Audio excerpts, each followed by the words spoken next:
Hi guys, আমার নতুন ব্লগে তোমাদের স্বাগত জানাই। সময় কাটাতে চলে গেছিলাম একটা ছুটির দিনে নন্দনে। আর কলকাতার মধ্যে ওয়ান অফ দ্য বেস্ট যদি প্লেস যদি আমার লাগে সেটা হচ্ছে নন্দন, যেখানে সময় কাটাতে জাস্ট দারুণ লাগে। আর নন্দনে সেদিন গেছিলাম একটা মুভি দেখতে। তো কি মুভি কিন্তু তোমরা গেস করো আর দেখো কতটা ভিড় হয়েছিল সেই মুভিটার জন্য। আর দেখো এখন পুজো নয়, কিন্তু পুজো ভাইবটা কিন্তু পুরো নন্দন আমাকে দিয়ে দিল সেদিন।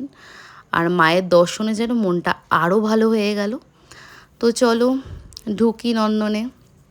নন্দনে মানে সিনেমা হলে ঢুকি। সিনেমা হলে মুভিটা দেখে তো তোমাদের কিন্তু অবশ্যই আমি জানাবো আমার কেমন লাগলো। ততক্ষণ কিন্তু গেস করো।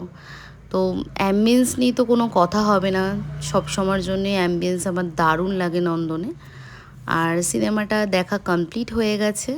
তো আমরা কিন্তু আজকে যেটা দেখলাম সেটা হচ্ছিল ফুল পিসি ও এডওয়ার্ড, যেটা আমার অনেক দিন বাদে কিন্তু এত ভালো লেগেছে আমার মুভিটা।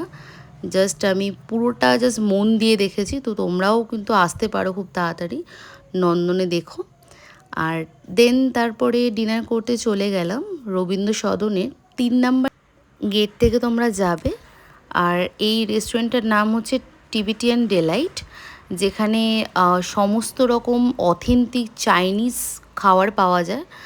আর এটার নাম আমি খুবই শুনেছিলাম, তাই জন্য ভিজিট করলাম। আর অ্যাম্বিয়েন্স নিয়ে তো কোনো কথাই হবে না, অ্যাম্বিয়েন্স কিন্তু আমার খুব ভালো লেগেছে।